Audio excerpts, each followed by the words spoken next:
This is how you do e-commerce as an influencer, right? You make a bunch of content, you attract a very specific audience, and then you stand up a store and sell them things that you already know that they want at big margins. I don't think you could even buy it on the assumption that you could keep it going anywhere close to what it's been without it being Alex Jones. You just would have to have such a big potential windfall from a revenue standpoint to make it even worth the risk of touching something as toxic. Full set of Acquisitions Anonymous. Hello, another episode of Acquisitions Anonymous. We don't have 100% beard anymore. All right, Michael here. Today's episode of Acquisitions Anonymous is great. We had all 4 hosts and we went through and talked through something for sale on Biz Buy Sell that is coming out of a bankruptcy auction, and it is the Infowars and Alex Jones bankruptcy assets. So it showed up on Biz Buy Sell, and we're an M&A podcast that does deals for sale. And we took a look at this deal and came up with some, I think, pretty interesting ideas, and also one that I think that could use a lot of these assets for good. So hope you enjoyed the episode. And here it is. Thanks for listening. This episode of Acquisitions Anonymous is sponsored by Acquisition Lab. Acquisition Lab and their team, they've been longtime supporters of the pod, and they provide a really great service for people who are looking to acquire a business. So it's created by Walker Dybel, who's become a friend, the author of Buy Then Build, How to Outsmart the Startup Game. So Acquisition Lab's an accelerator with a highly vetted, cohort-based educational and support community for people who are serious about buying a business. So a lot of our listeners like you tune in every week to our deal reviews. You want to get in on buying a business. You're on this podcast because you're trying to learn how to buy a business. But if you're not quite sure where to start, Acquisition Lab is a great place to start. So they exist to help people buy a business and to navigate all those complexities of the process, everything you hear us talk about on the show. They provide a proven framework, tools, and resources that support you all the way from search to close. They do it. There's a whole bunch of educational material and support. So if you're serious about buying a business, check out acquisitionlab.com, or you can actually email the program director, Chelsea Wood, directly. Her email is chelsea@buythenbuild.com. Okay, we have everybody here, and I just elected myself host today. So congratulations and sorry about that. But Buckle you up is what yourself, Michael just said. Buckle up. there was some discussion about which deal we were going to do. I pulled up a deal and I clicked record, and then I said, too late, we're doing this one. But look, I want to get you guys feeling, how tired of talking about the election are you guys? Not even close to as tired as I'm going to be after this episode, and by the time it airs, right before the election. Heather, well, you're in a swing state of California. How do you feel about things? It is still very annoying. I am sick of hearing about the election. I hardly want to open up Twitter because I don't want to talk about election and politics. I want to do other things, and it's everywhere. It's driving me crazy. I would think in California and in Texas, for that matter, Michael, you guys would, nobody would care. Like, these states are decided, and why would you waste $1 of advertising? The worst part is it comes at you from the back door if you live in a place like Texas. So I'm in a text thread with my college roommates who are both extremely one-sided in terms of where they vote. And it's a color that rhymes with Mew, right? And so I was telling them yesterday, my presidential vote doesn't matter in Texas, whoever I vote for. We know who's going to win. It's pretty straightforward. And they spent an hour and a half trying to convince me that math doesn't work and my vote does really matter here. And I was like, no, it doesn't. We know what's going to happen. I could vote for one of you guys. It's still not going to change anything. So anyways, it comes at you from other directions, which is why I'm also totally, despite not being in Pennsylvania or a swing state, totally over it. And we have propositions in California. So we have all these little fights over real estate propositions, and there's a lot of stuff like that for us. Okay, so there are things that matter besides the presidency in California. Right. Okay. Yes. I voted the other day, and there was no line. They just opened early voting. There've been there's only 5 million people in South Carolina. I think over 400,000 have already voted early, which we only get 2 million people who vote. So there's going to be no line in 2 weeks. Wow. Here in North Carolina, I'm maybe the swingiest state of all 4 of us. Yeah. And it's getting bad. The last week or two have really ramped up. Every day, I'm not exaggerating, I have between 5 and 10 pieces of mail, election mail, every day, with increasingly outlandish claims about both sides. The TV ads are nonstop. It's all election. Twitter told me there's going to be a bombshell today. Yes. Giant. There's going to be a bombshell every single day. Every single day I know. between now and election day. In fact, listening to this now, there have been 7 bombshells between the time we recorded this and when it comes out. Yeah. One of which is that, probably Trump and Infowars, Trump owned Infowars the whole time or something. Well, speaking of What a Infowars, segue. Look at today's theme is October surprise. And do I have a surprise for you guys? It is a listing on Biz Buy Sell for sale. It is all of the assets of political and conspiracy theorists media company, Infowars, with all of their production stuff, the sets, e-commerce, everything. And it's being sold for $1 million. this is the Infowars, the tinfoil Alex hat, Jones. Alex Yep. Jones, Infowars, extremely controversial business, bankrupt and for sale, $1 million. Yeah. Which his So- bankruptcy was from the libel and slander things, right? Sandy Hook. Those families came after him, from Sandy Hook, and he lost. Basically, he became underwater, right, and insolvent. So that's why he's selling these things, and now it's in a bankruptcy proceeding. Correct. Yeah. So here, let me read you the listing. So the picture is Alex Jones's face selling some supplements on a website on a computer. So, and the asking price is $1 million. If you scroll through the pictures, they have the production studio. So the chair and the whole thing where Alex Jones would record stuff in Austin. It's a good looking. It's a real news desk. It's real news big room, standalone, semicircle desk, Infowars on the front. This is a TV set. If I had really stupid money, I would buy this and just record from here. Ironically, I think it'd be amazing. People would just be like, "What's going on?" Anyway, okay. So those are the 2 pictures, and it's right here in Texas, from what I know. So the asking price is $1 million, established in 1999. It involves intellectual property, equipment, and a turnkey opportunity. This is a bankruptcy court-ordered sealed bid offering of intellectual property of free speech systems, including Infowar production rights, archival production library, social media accounts, and optionally its production equipment, InfowarsStore.com, e-commerce site and inventory, and over 400 domain names. Initial bids are being accepted on assets individually or as a package by November the 8th, 2024. Interested parties may choose. Yeah, so this episode is out before November 8th. So if you're hearing this, you can go bid on Infowars. It is not too late. Interested parties may choose to negotiate lease terms with the existing landlord, seek to rehire employees, and include production equipment in their bid for a turnkey purchase of the production operation. The Infowars show and Infowars Store e-commerce suite continue to operate and will likely continue up until the auction. Infowars production assets will include the company's archival library, future production rights, the Infowars trademark, all branding elements, numerous domain names, including Infowars.com and band.video, as well as its social media and podcast accounts. The company's studio broadcast and production equipment can be included with the IP purchase, but will not be offered separately for a bid from the IP assets. They offer InfowarsStore.com, a nutritional supplement and emergency preparedness site that will include the company's e-commerce website, numerous trademarks, including Infowars Life, Bod Ease, Survival Shield X/2, and others. On-hand inventory, vendor contacts, InfowarsStore.com domain, and numerous others. They have historic sales of over $35 million in 2023. And this is Girdley speaking. They sell they sell basically supplements and super high margin stuff, right? Supplements, home generators, anything you need to fill out your tinfoil hat stuff.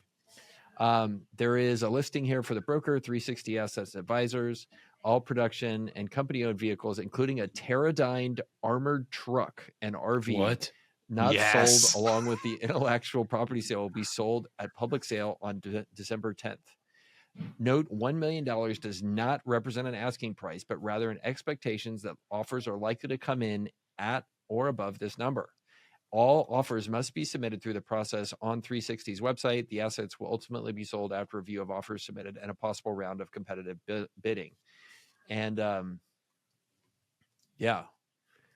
by order of the U.S. Bankruptcy Court in the matter of Alex E. Jones. Wow. And so you have to pay cash. So anyway, who's got a checkbook?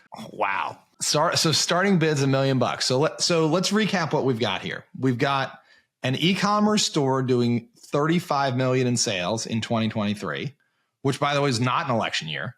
Like that's just sort of a normal year. I imagine you don't get like, you know, the sock puppet of Alex Jones that still works for you. Maybe you have to, you know, Mills, maybe you got to shave your head and become the new Alex Jones, sit behind the desk if you buy it. I don't know. Girdley, you would look good for it though. You're already shaved. So like do you have to, if you go back up to the top, those little bars, you can get to the store. I've checked it out. Infowarsstore.com with 2 S's. Yeah, it's mostly supplements. They also sell like gold bars and like, you know, all kinds of stuff. And then like meal prep or, you know, prepper kind of bulk like food and stuff like that. A lot of supplements though. Big margin supplements. Brain boost. Which is ironic, right? That brain boost would be featured at the top of the Alex Jones. Obviously Infowars doesn't store. work very well. So Bill, like, is any of this stuff, it looks like it's all been white labeled, right? It's all like Infowars vitamins, Infowars supplements. So he's contract manufacturing with somebody. They're just white. They're putting his sticker, on all of it. I don't think he's making anything. Merch. Literally or metaphorically, yes. Their brand, their sticker on it. Yes. Yeah. He has I was just going through some of their products here. They have a Faraday bag, which is like a Faraday cage designed to keep electronic interference out of your devices. Fascinating. Which is really like $50, $60, which the cost on these is $1. So like the margins are amazing here. I do just have to say, this is exactly how you do it if you're an influencer. Like this is how you do e-commerce as an influencer, right? You make a bunch of content, you attract a very specific audience, and then you stand up a store and sell them things that you already know that they want at big margins. Like this is phenomenally executed. You got to hand it to them. Oh, and my understanding was that, you know, this is sort of the way around advertisers and, you know, other more traditional ways that this type of media was going to get revenue, that he sort of pioneered the idea of forget all that. We'll just sell stuff that we know our audience wants. So the e-commerce sort of came out of needing a different way to get paid for the audience. But what that would be the scary part about buying this without Alex Jones, who's the influencer? What is this? What is this? Yeah, I agree.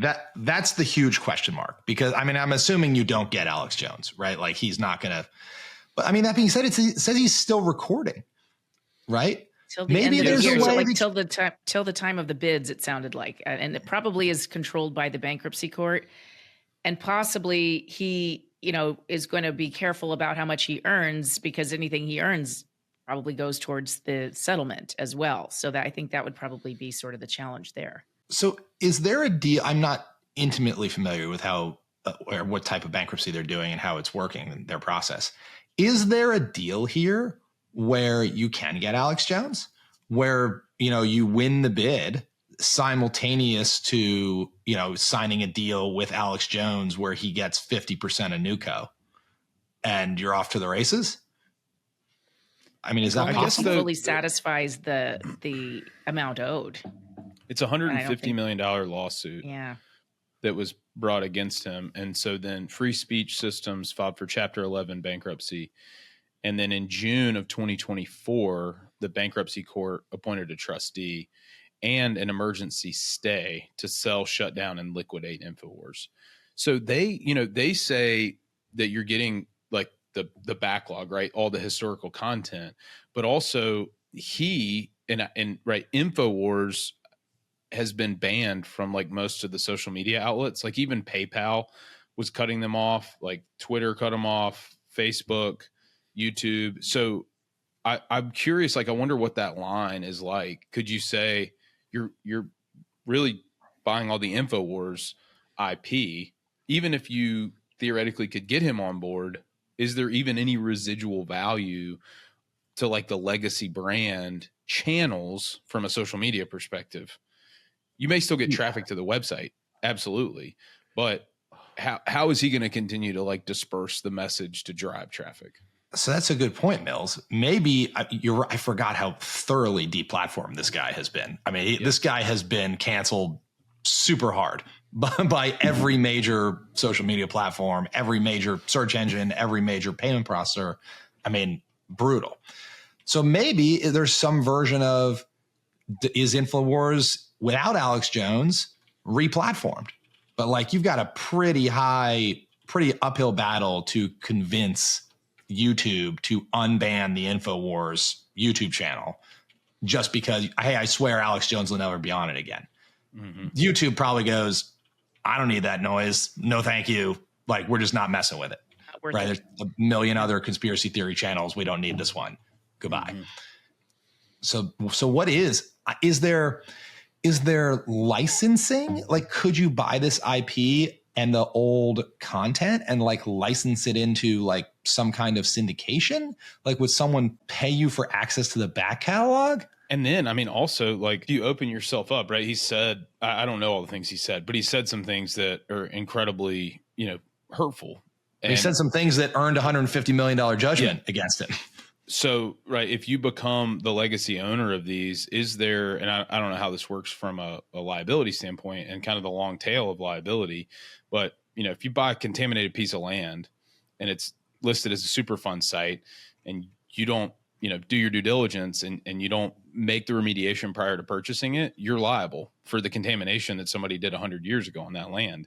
I'm just thinking, is there a case where you own the intellectual property, you own the content, which is very contaminated? If you do anything with it that derives some economic benefit, are you now also opening yourself up to that liability? But is there a double jeopardy involved? Like this content has already received a judgment for $150 million for the damage that it has caused, right? Well, that was one person being charged. That was him being charged. If you re-disseminate it and cause more damage, can you be charged? I don't know. I would think you have to find alternative uses for the catalog, like a documentary or something, something like that maybe you could use. I almost feel like if I bought this, it would be with the notion that it is sort of going to trail off. And, what's the right price to pay to know that for the next several years, people will still come to the website without an Alex Jones? And, how much money can you make for the next few years while people sort of, find a new Alex Jones or something else? I don't think you can keep it going, or you could even buy it on the assumption that you could keep it going anywhere close to what it's been without it being Alex Jones. No, I think if I were to do this, and by the way, I do not think I would get within a million miles of this, but I think the way to do this is to basically like if you win this bid, you're going to get the whole back catalog of all the horrible things that this dude has said and done and everything. Like, you just bin it. You go, like, none of that matters. The only thing I care about is the name Infowars and the reach and the brand that has.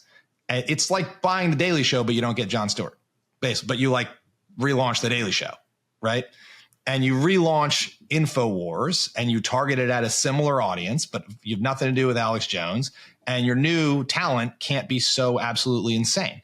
You got to find some version of insane that is not illegal, right? And put the Infowars name on it and see if you can recapture, 25% of its former scale. You're only paying $1 million here, right? Like, you don't have to. This is a big business. 35 million in e-commerce sales plus who knows what else in revenue stream. 35 million of e-commerce supplements. That means they're taking home like $30 million. Yeah, it's unbelievable. Like, well, because free advertising, right? Like, they're not spending any money on ads, so it's incredible margin business. So like, if you can even get this back to 10 million in sales, with some new kind of talent playing inside the law here with the Infowars name, I mean, that is major reach. Hey, Michael here. I want to let you know that I'm hosting a conference, first time I've ever done it, and it's called Holdco Conference 2025. If you want to learn how to manage multiple businesses at once, how to incubate new companies, or how other Holdco owners and operators run their fleet of companies, then you should come to Utah next spring. We've got a ton of great speakers, including Walker Deibel, who wrote Buy Then Build and founded Acquisition Lab. Plus, we're hosting it at an all-inclusive mountain resort so you can hit the slopes at the end of the day. So please go to holdcoconference.com for your tickets and get 10% off with your discount AAPod. That's holdcoconference.com and use code AAPOD for 10% off. Now, back to the show. Just start from scratch. I mean, I'd be starting a new YouTube channel. I just start from scratch on everything and go like, Alex Jones has nothing to do with this. I don't even need my old followers. I'm just trading on the name Infowars. We're putting it out. And of course, you would get free press for miles, right? Infowars restart, blah, blah, blah, and all the press would go absolutely bananas. Everybody would be so mad at you instantly on day one, which is free money on the internet distribution. And as long as you manage not to get canceled again, you could build a business. So I think there's a way here. Let me pitch you on this, guys, on this idea. I think there's a way to get involved in this without having to sell your soul, which is the core of what we're talking about here, right? If you buy this stuff, like the reason Alex Jones got big was he was willing to say the things that other people weren't willing to say, right? None of it was true. not implying any of it was true. He was just okay being batshit crazy and being an enemy of millions and angry people. So I think here's my creative idea for you. You buy these assets and you start the National Museum of Conspiracy Theories in Austin, and you get all the equipment, you get all the stuff, you get all the content, and make it a for-profit museum. There's plenty of those around. And basically you expose this stuff not as, hey, we're like advocating for these things, which, you put it out there as a historical record, but along the way, like you monetize it, right? And I think you can monetize it for a lot more than $1 million. That's a good idea. Yeah.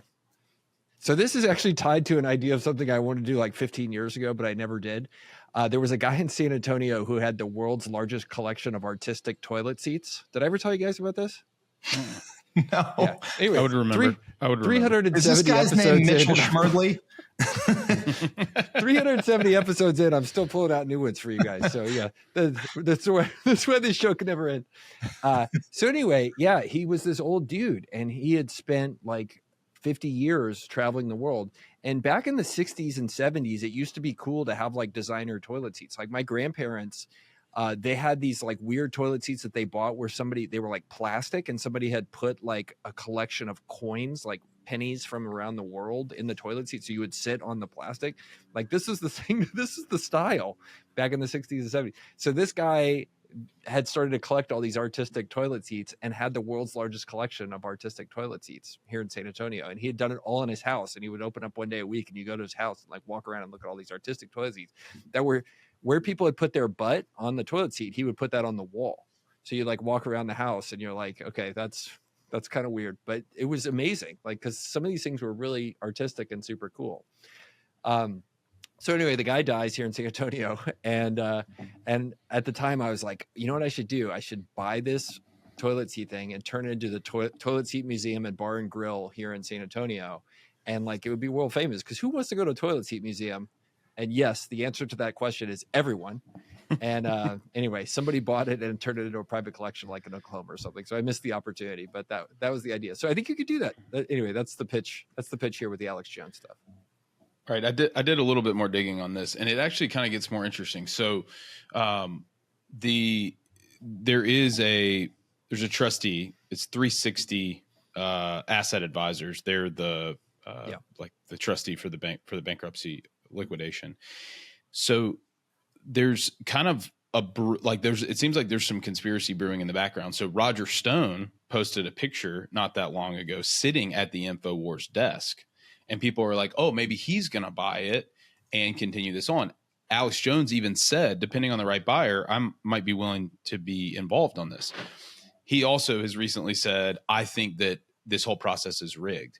But there have been some people who are, vehemently against Infowars and Alex Jones, who want the production rights and everything, all the historical content, because there's a lot that was filmed and not published, and they could use it. Right. It'd be like the emperor doesn't have clothes kind of thing. And they could use that if they wanted to. So, they could use it against him.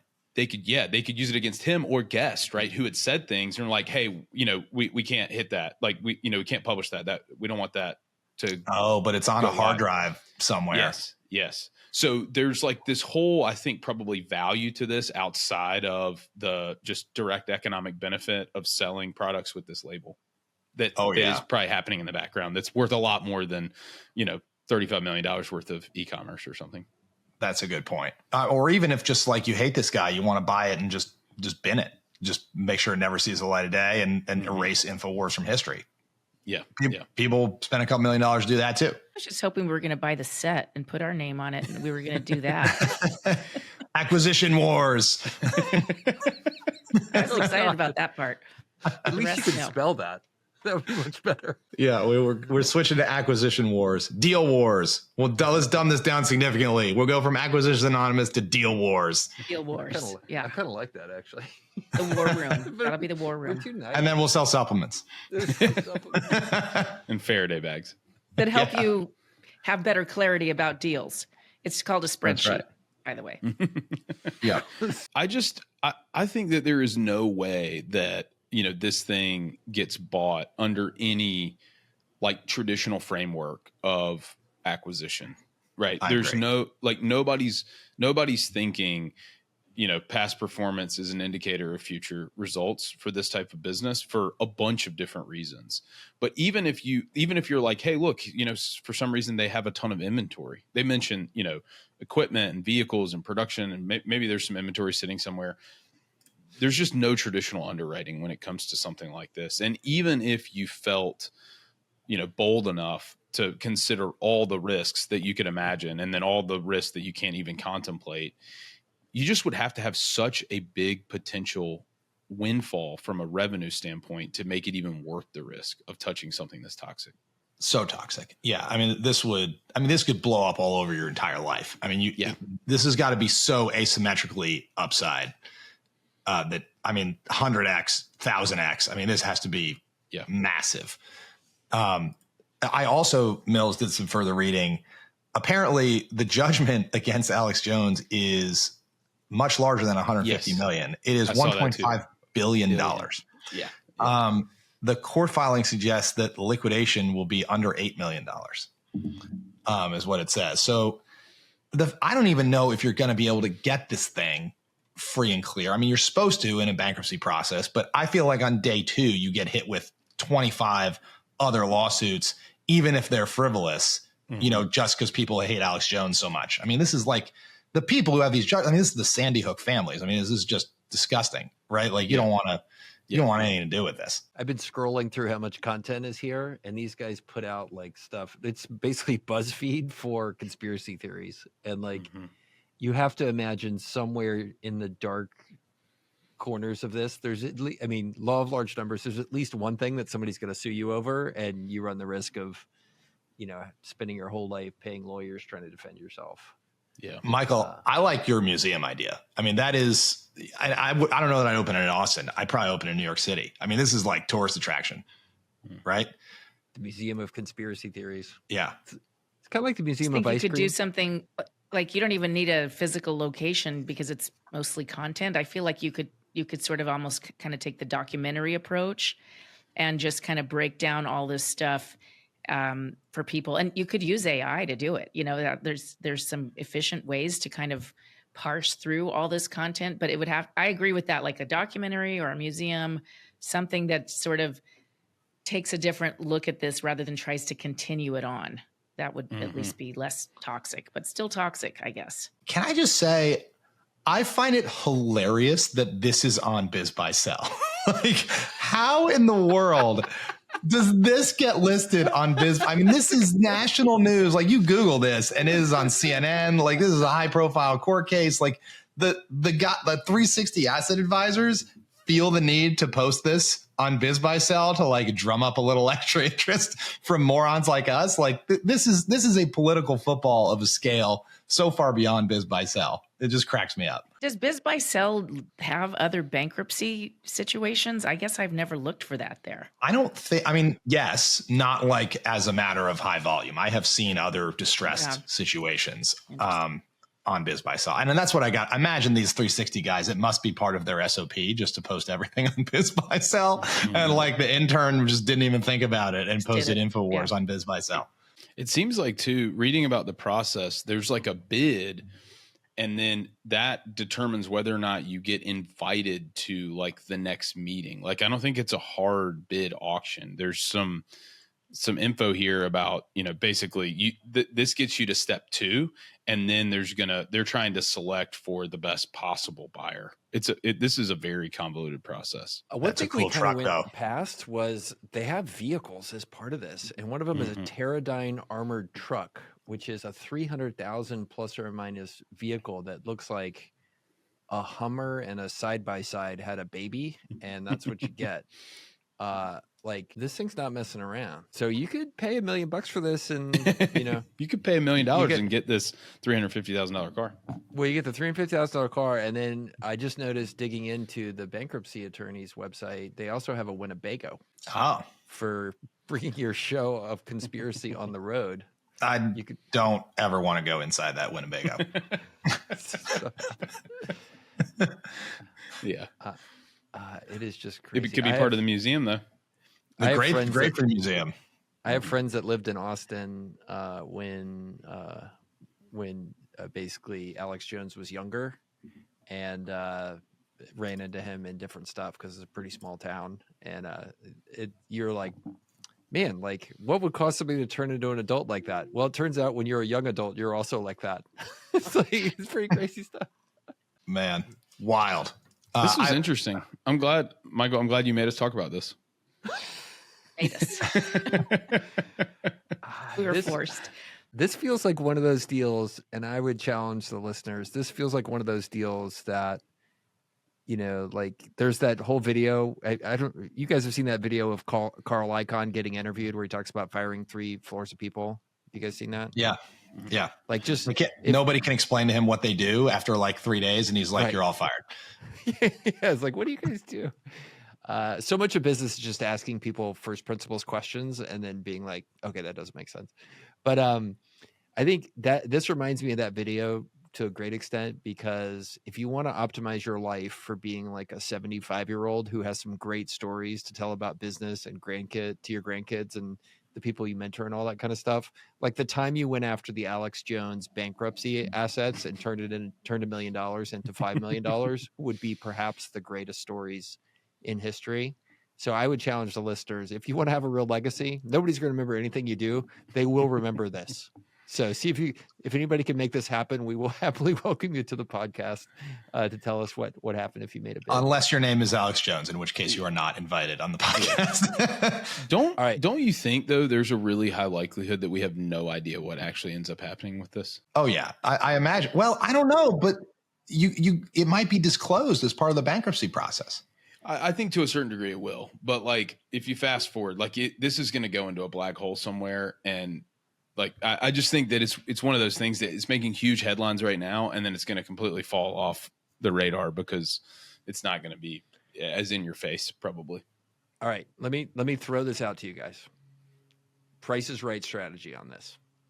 We go in with the idea of we're going to start the National Museum of Conspiracy Theories to educate people on truth in media and all that kind of stuff, and we bid exactly $1.